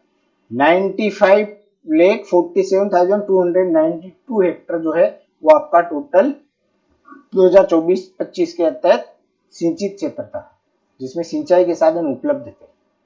क्योंकि राजस्थान का अधिकतर एरिया ऐसा है जहाँ पे सिंचाई के साधनों की उपलब्धता नहीं है, क्योंकि पानी की कमी है और भूमिगत जो पानी है वो भी बहुत कम है या बहुत गहराई पे है, जिसको अपन निकाल पाना पॉसिबल नहीं है। वर्ष 2024-25 में दिसंबर 24 तक कुल कितनी अतिरिक्त सिंचाई क्षमता सर्जित की गई? हर साल गवर्नमेंट के द्वारा सिंचाई क्षमता को बढ़ाने के लिए, साधन बढ़ाने के लिए हर साल गवर्नमेंट के द्वारा अलग अलग योजनाएं निकाली जाती है। उन योजनाओं के द्वारा पैसा खर्च करके नए नए साधन से उपलब्ध करवाने की कोशिश की जाती है ताकि आपके सिंचाई की सुविधा है वो बढ़ सके। अब दिसंबर 24 तक है वो कितनी अतिरिक्त सिंचाई की क्षमता है वो सर्जित की गई, नई क्षमताएं कितनी डेवलप की गई सिंचाई की दिसंबर 24 तक। गवर्नमेंट हर साल कोई ना कोई सुविधा निकालती है, अलग अलग बांध परियोजनाएं हैं, नहर परियोजनाएं, नदियों का पानी रोककर उसके द्वारा सिंचाई की सुविधाएं उपलब्ध करवाई जाती है। अलग अलग एरिया के हिसाब से अलग अलग है। जैसे पश्चिमी राजस्थान के लिए आपके इंदिरा गांधी नहर परियोजना जो है, और उससे फिर अलग अलग नहरें निकाली जा रही है, उसकी अलग अलग ब्रांचेस निकाल के अलग अलग एरिया तक पानी पहुंचाने की कोशिश की जाती है। उसमें पेयजल और सिंचित दोनों के लिए कोशिश की जा रही है। तो इस हिसाब से तो आपकी दिसंबर 24 तक जो अतिरिक्त जो क्षमता है वो कितनी विकसित की गई? तो 14,514.41 हेक्टर। बिल्कुल सही है आपका सर आंसर, और अच्छी है आपकी तैयारी इसके हिसाब से देखें तो। नेक्स्ट आपका क्वेश्चन है, पश्चिमी राजस्थान की जीवन रेखा किसे कहा जाता है? पश्चिमी राजस्थान की जीवन रेखा किसे कहा जाता है?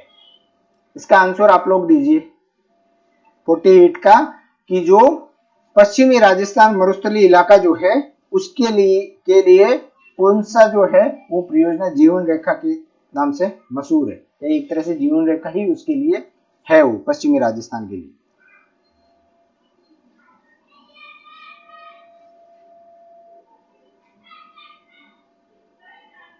48 का बी बिल्कुल सही।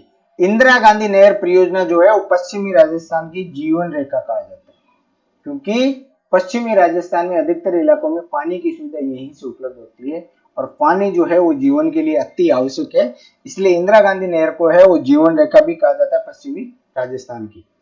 राजस्थान में किसानों द्वारा गुणवत्तापूर्ण बीजों के उत्पादन को बढ़ावा देने के लिए 2017 में कौन सी योजना शुरू की गई? किसके लिए? गुणवत्तापूर्ण बीजों के उत्पादन के लिए, अच्छी क्वालिटी के बीज उत्पादित कर सके, इसके लिए 2017 में राजस्थान गवर्नमेंट जो है एक स्कीम लेके आई थी बीजों के उत्पादन से संबंधित। तो इनमें से कौन सी है वो स्कीम जो बीजों के गुणवत्तापूर्ण उत्पादन से संबंधित है? तो बीजों के गुणवत्तापूर्ण उत्पादन से संबंधित जो आपकी है वो है आपकी मुख्यमंत्री बीज स्वावलंबन योजना। कौन सी है? मुख्यमंत्री बीज स्वावलंबन योजना जो है वो बीजों के गुणवत्तापूर्ण क्वालिटी के जो बीजों के उत्पादन को बढ़ावा देने के लिए, अच्छी क्वालिटी के बीज उत्पादित करने के लिए को बढ़ाने के लिए। निम्न में से कौन सा कथन सत्य है? सही स्टेटमेंट कौन सा है? मुख्यमंत्री बीज स्वावलंबन योजना गुणवत्तापूर्ण बीजों के उत्पादन को बढ़ावा देने के लिए शुरू की गई थी, बढ़ावा देने के लिए शुरू की गई थी। वर्ष 2024-25 में खरीफ फसल के लिए 19,836 क्विंटल बीज का वितरण किया गया। कितने का किया गया? टोटल आपके जो है वो 19,836 क्विंटल बीजों का किसके लिए? खरीफ की फसलों के लिए वितरण किया गया। 24-25 में रबी फसल के लिए, किसके लिए? रबी फसल के लिए 42,000 क्विंटल बीज का वितरण किया गया। इसमें से कौन सा स्टेटमेंट आपका सही है?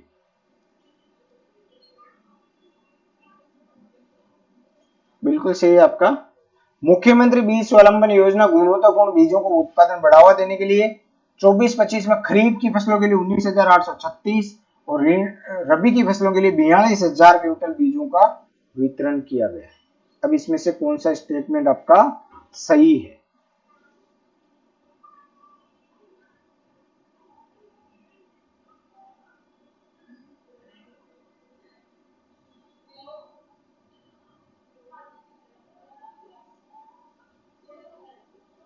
कौन सा स्टेटमेंट आपका सही है? तो इसमें आपके तीनों स्टेटमेंट जो है वो सही है, तीनों स्टेटमेंट आपके सही है। नेक्स्ट आपका है निम्न में से कौन सा कथन सत्य है? दिसंबर 2024 तक 3,40,153 मृदा नमूने एकत्रित किए गए। दिसंबर 2024 तक 3,14,543 मृदा स्वास्थ्य कार्ड जारी किए गए। वर्ष 2024 तक 20.42 लाख मीट्रिक टन यूरिया की आपूर्ति की गई। इनमें से कौन सा स्टेटमेंट आपका सही है? तीनों ही सही है इसमें। तो इसमें से कौन सा स्टेटमेंट आपका सही है? वर्ष 2024 तक दिसंबर 24 तक 3,40,153 मृदा के नमूने एकत्रित किए गए। दिसंबर 24 तक 3,14,543 मृदा स्वास्थ्य कार्ड जारी की गई और दिसंबर 24 तक 20.40 लाख मीट्रिक टन यूरिया की आपूर्ति की गई। तो इनमें से कौन सा स्टेटमेंट आपका सही है? तो तीनों स्टेटमेंट आपके सही है।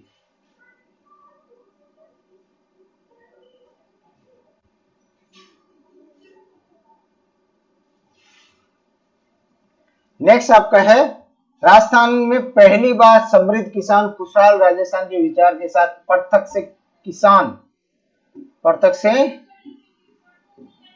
किसान बजट प्रस्तुत किया गया। पहली बार अलग से कृषि बजट कब प्रस्तुत किया गया? तीसरा भी सही है। 42,000 क्विंटल जो है वो रबी की फसलों के लिए बीजों का वितरण किया गया था राजस्थान गवर्नमेंट के द्वारा। आर्थिक समीक्षा में देखना, आप कृषि वाले अध्याय में आपको मिल जाएगा पूरा डिटेल। कहीं पे भी डाउट हो तो आप आर्थिक समीक्षा को संदर्भ में लेके कर सकते हो। उसी के आधार पे पूरा जो पेपर है वो तैयार किया गया है, उसी के आधार पे आपको आंसर बताया जाए। कहीं पे भी डाउट हो आप पूछ सकते हो। अब इसमें पहली बार जो है कृषि बजट का प्रस्तुत किया गया था अलग से, और उसका स्लोगन क्या था? समृद्ध किसान खुशहाल राजस्थान। समृद्ध किसान खुशहाल राजस्थान के विचार के साथ में अलग से एग्रीकल्चर बजट प्रस्तुत किया गया था। कब से? 2022-23 से शुरू किया गया था अलग से कृषि बजट। नेक्स्ट क्वेश्चन आपका, आर्थिक समीक्षा 2024-25 के अनुसार भू उपयोग सांख्यिकी 2023-24 के आंकड़ों के अनुसार शुद्ध बोया गया क्षेत्रफल का प्रतिशत कितना है? जो शुद्ध बोया गया क्षेत्रफल जो है वो 2023-24 के आंकड़ों के अनुसार कितना है आपका? 53.10% है, वो शुद्ध बोया गया क्षेत्रफल है। नेक्स्ट आपका है, राजस्थान बाजरा और सरसों के उत्पादन में किस स्थान पर है? राजस्थान का बाजरा के और सरसों के उत्पादन में कौन सा स्थान है? बाजरा और सरसों के उत्पादन में राजस्थान का जो स्थान है वो आपका कौन सा है? पहले स्थान पे आता है बाजरा और सरसों के उत्पादन। बाजरा लगभग 44.66%, 44.66% अप्रोक्सीमेटली, मतलब 45% अबव राजस्थान है, उसका कॉन्ट्रीब्यूशन है बाजरा के उत्पादन में, कुल उत्पादन में। नेक्स्ट आपका है, राजस्थान के जलवायु क्षेत्र 1A में खरीफ की मुख्य फसल कौन सी? 1A जो पश्चिमी जो शुष्क एरिया है, उस साइड में जो रेगिस्तानी एरिया है, उस क्षेत्र के एरिया में जो खरीफ की मुख्य फसल है वो कौन सी?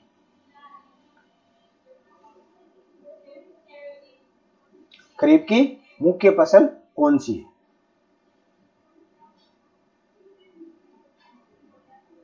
55 में खरीफ की मुख्य फसल कौन सी है? 1A जो पश्चिमी राजस्थान एरिया जो जलवायु क्षेत्र है, उस क्षेत्र के अंतर्गत खरीफ की मुख्य फसल कौन सी? तो 1A पश्चिमी शुष्क राजस्थान प्रदेश एरिया में बाजरा जो है वो खरीफ की मुख्य फसल है। कौन से? बिल्कुल सही है आपका आंसर।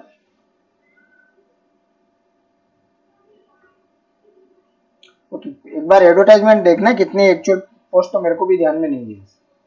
आर्थिक समीक्षा 2024-25 के अनुसार वर्ष 2024-25 में कृषि में उपक्षेत्र पशुधन में सर्वाधिक योगदान किसका रहा प्रचलित कीमतों पर?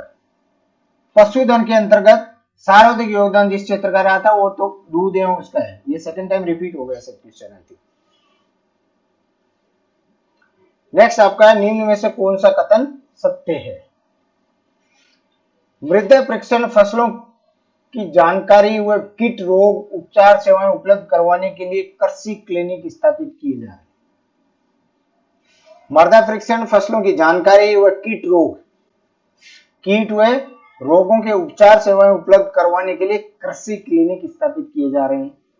वर्ष 2024-25 में 20 तथा 25-26 में 13 क्लिनिक स्थापित किया जाना प्रस्तावित है। कृषि क्लिनिक के लिए 21 करोड़ रुपए की राशि उपलब्ध करवाई जाएगी। इसमें से कौन सा स्टेटमेंट आपका सही है? तो मृदा परीक्षण फसलों की जानकारी, कीटों और रोगों के लिए उपचार की सुविधाएं उपलब्ध करवाने के लिए कृषि क्लिनिक खोले जा रहे हैं, बिल्कुल सही है। 24-25 में 20 तथा 25-26 में 13 क्लिनिक स्थापित किया जाना प्रस्तावित है, और उसके लिए जो बजट प्रावधान है वो 21 करोड़ का है, वो भी बिल्कुल सही। आपके तीनों स्टेटमेंट सही है। एक ही क्वेश्चन से 3 प्रश्न निकल के आए आपके। नेक्स्ट है आपका, आर्थिक समीक्षा 2024-25 के अनुसार नमो ड्रोन दीदी योजना के तहत कितने महिला स्वयं सहायता समूह को ड्रोन व उपकरण खरीद के लिए वित्तीय सहायता प्रदान की जाएगी? किसके तहत? नमो ड्रोन दीदी योजना के तहत कितने जो सेल्फ हेल्प ग्रुप है उनके लिए वित्तीय सहायता उपलब्ध करवाई जाएगी ड्रोन और उपकरण खरीदने के लिए? ड्रोन और उनके उपकरण खरीदने के लिए कितने स्वयं सहायता समूहों के लिए वित्तीय सहायता उपलब्ध करवाई जाएगी?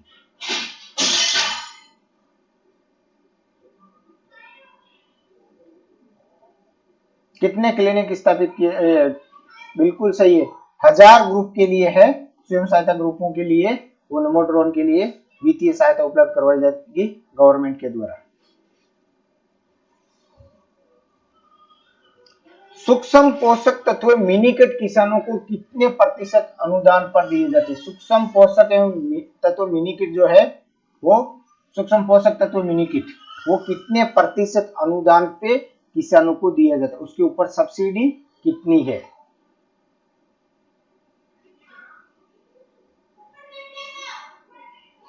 बिल्कुल सही है, 1000 जो है वो सेल्फ हेल्प ग्रुप जो महिलाओं के हैं उनके लिए वो योजना में उन तक के लिए है।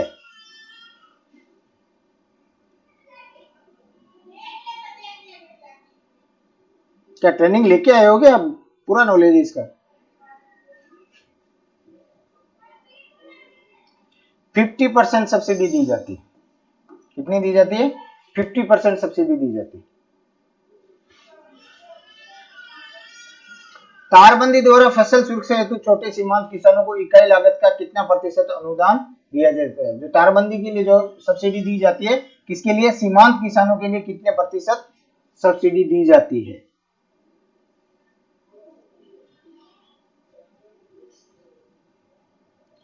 तारबंदी के लिए सीमांत किसानों को जो सब्सिडी दी जाती है वो 50% है। बिल्कुल सही है आपका। परंपरागत कृषि विकास योजना किस प्रकार की खेती को प्रोत्साहित करती है? परंपरागत या ट्रेडिशनल जो खेती सिस्टम है वो किस प्रकार की कृषि को है वो बढ़ावा देती है? परंपरागत कृषि जो है वो आपको जैविक खेती है उसको प्रोत्साहित करती है, उसको बढ़ावा देती है। किस प्रकार की कृषि को? जैविक खेती को है वो बढ़ावा देती है।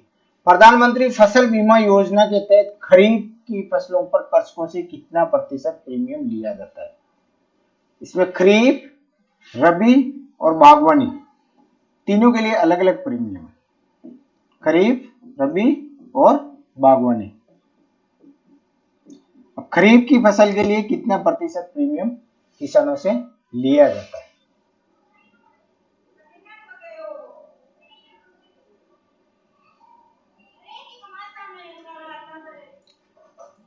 फसल बीमा खरीफ की फसलों के लिए आपके कितना प्रीमियम लिया जाता है? खरीफ की फसलों के लिए आपसे 2% प्रीमियम लिया जाता है। कितना लिया जाता है? 2%। खरीफ की फसलों के लिए 2% लिया जाता है। और रबी की फसलों के लिए प्रधानमंत्री फसल बीमा योजना के तहत रबी की फसलों पर कृषकों से कितना प्रीमियम लिया जाता है? 1.5%। क्या कारण है इसके अंतर का? क्योंकि खरीफ की फसलें वर्षा पर आधारित है जिसमें उसके खराब होने की संभावनाएं ज्यादा रहती है प्राकृतिक आपदाओं के तहत खराब होने की, क्योंकि राजस्थान में वर्षा की अनिश्चितता के कारण फसलें खराब होने के चांसेस, खरीफ की फसलें खराब होने के चांसेस ज्यादा है, इसलिए उस पे 0.5% अतिरिक्त प्रीमियम लिया जाता है। और रबी की फसलों पे आपसे 1.5% प्रीमियम लिया जाता है। राजस्थान और बागवानी की जो फसलें होती है उसमें आपके 5% प्रीमियम लिया जाता है। कितना लिया जाता है? 5% है वो बागवानी की फसलों पे लिया जाता है। राजस्थान में राष्ट्रीय बागवानी मिशन NHM कितने जिलों में संचालित है? राष्ट्रीय बागवानी मिशन जो है वो राजस्थान में वर्तमान में कितने जिलों में संचालित है? आर्थिक समीक्षा जारी हुई थी उस समय तक आपके 31 जिलों में वो संचालित था। उसके बाद में जिलों का मिश्रण बढ़ने की वजह से क्या हुआ है अभी तक उसका एक्चुअल नहीं आइडिया। प्रधानमंत्री कृषि सिंचाई योजना सूक्ष्म सिंचाई PMKSY-MY योजना के केंद्र एवं राज्य सरकार का अनुपात क्या है? जो सेंट्रल या केंद्र सरकार द्वारा स्पॉन्सर्ड स्कीम है प्रधानमंत्री कृषि सिंचाई योजना सूक्ष्म सिंचाई, उसके लिए केंद्र और राज्य का कंट्रीब्यूशन का अनुपात क्या है?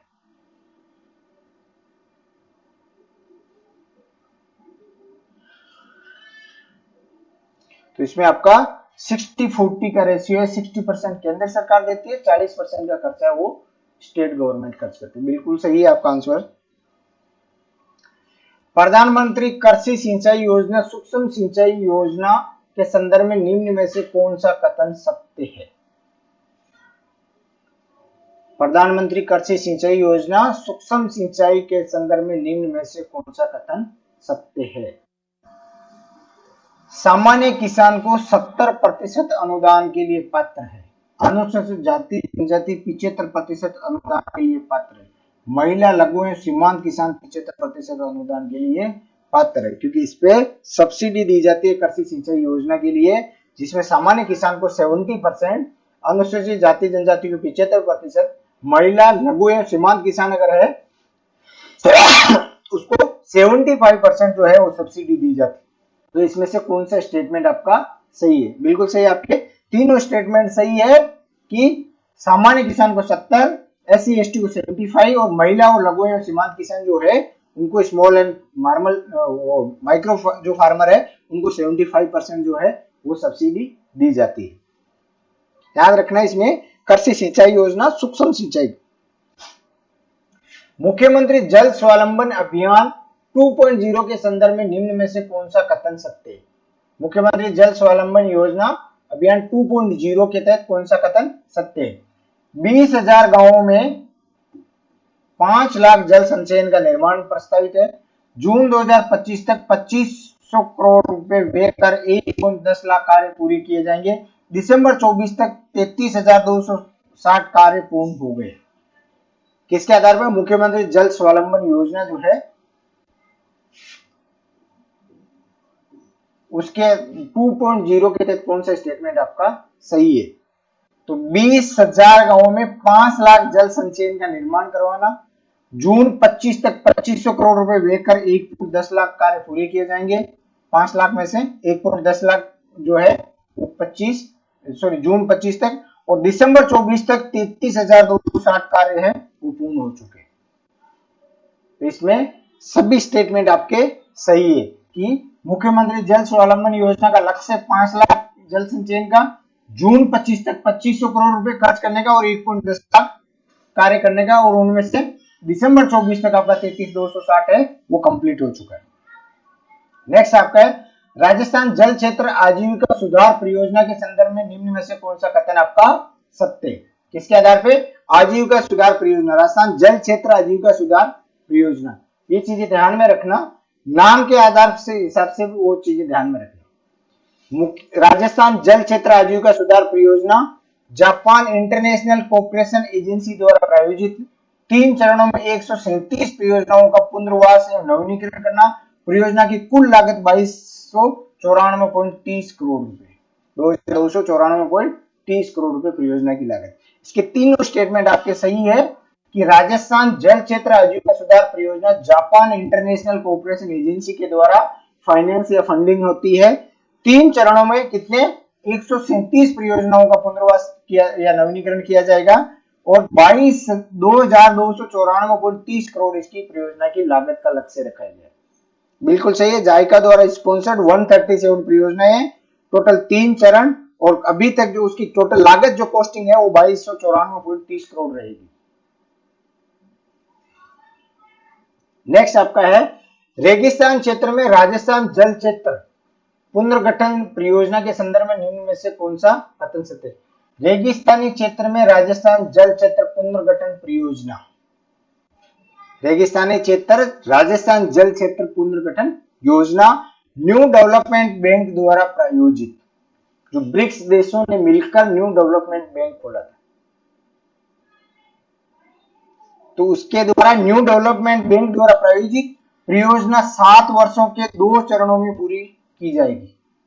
7 वर्षों में 2 चरणों में पूर्ण की जाएगी और परियोजना की कुल लागत 3,291.63 करोड़ रुपए है। तीनों स्टेटमेंट आपके सही है।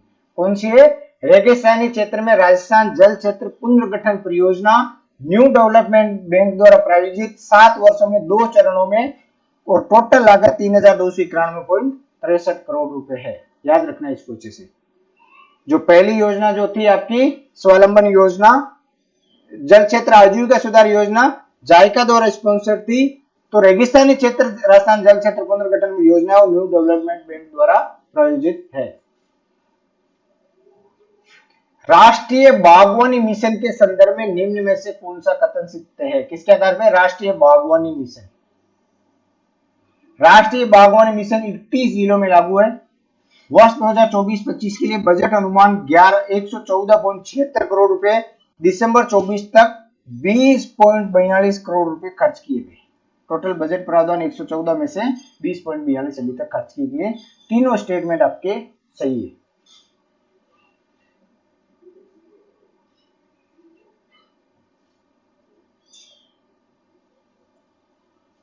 नेक्स्ट आपका है राष्ट्रीय खाद्य सुरक्षा मिशन के संदर्भ में निम्न में से कौन सा कथन सत्य है? किससे संबंधित है? राष्ट्रीय खाद्य सुरक्षा मिशन जो है उससे संबंधित। राष्ट्रीय खाद्य सुरक्षा मिशन केंद्र प्रायोजित योजना 60-40 के रेशियो में, 60% केंद्र सरकार, 50% राज्य सरकार। राष्ट्रीय खाद्य सुरक्षा मिशन गेहूं को 14 जिलों में लागू किया गया है।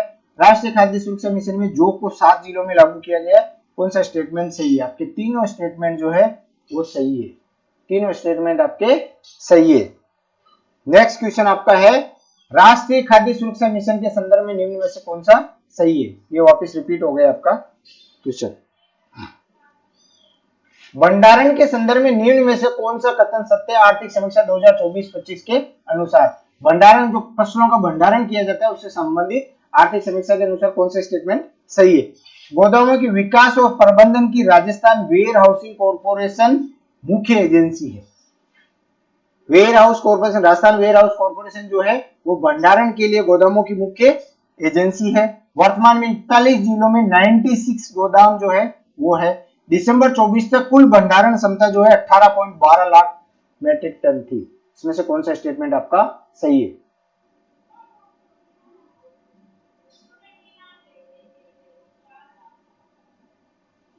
तो ये इसमें आपके तीनों स्टेटमेंट जो है वो सही है। नेक्स्ट आपका है, प्रधानमंत्री कुसुम योजना के तहत अधिकतम कितनी एचपी क्षमता तक के सौर ऊर्जा पंप हेतु अनुदान दिया जाता है? किसके तहत? प्रधानमंत्री कुसुम योजना के तहत जिनके पास में बिजली के साधन उपलब्ध नहीं होकर जो डीजल पंपों के द्वारा अगर सिंचाई कर रहे हैं तो उनको कुसुम योजना के तहत कितनी केपैसिटी तक है वो सौर ऊर्जा स्थापित करने के लिए गवर्नमेंट के द्वारा सब्सिडी या अनुदान दिया जाता है। तो आपको कितने तक है? 7.5 एचपी तक अगर सोलर पंप आप लगवाते हो तो उसके लिए आपको सब्सिडी दी जाती है प्रधानमंत्री कुसुम योजना के तहत। पात्र कौन रहेगा? जिनके पास में बिजली के साधन नहीं है और जो डीजल पंपों के द्वारा इंजन द्वारा सिंचाई करते हैं उनके लिए। किसान कलेवा योजना 2014 का उद्देश्य क्या है? कलेवा योजना, जो किसान कलेवा योजना जो चल रही है उसका क्या ऑब्जेक्टिव, क्या मेन उद्देश्य है?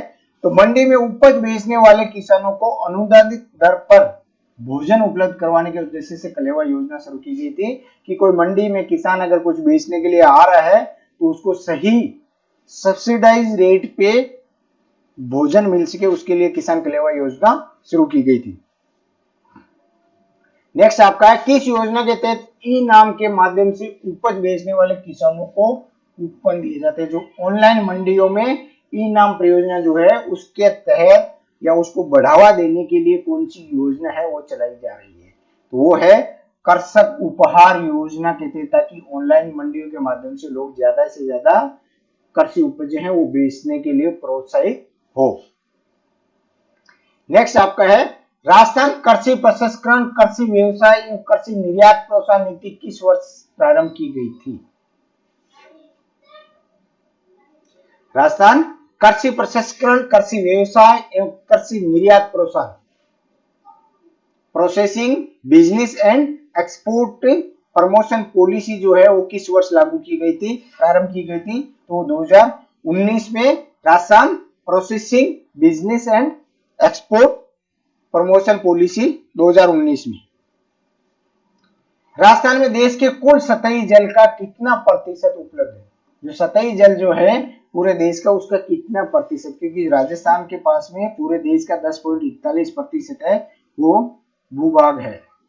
जमीन जो आपके पास में है वो 10.41% है पूरे देश की, लेकिन उसके जल की उपलब्धता जो आपके पास में वो कितने प्रतिशत है? तो जल की उपलब्धता, सतही जल की उपलब्धता आपके पास में केवल 1.16% ही, इसीलिए अपने यहाँ पे सूखे की संभावनाएं ज्यादा है।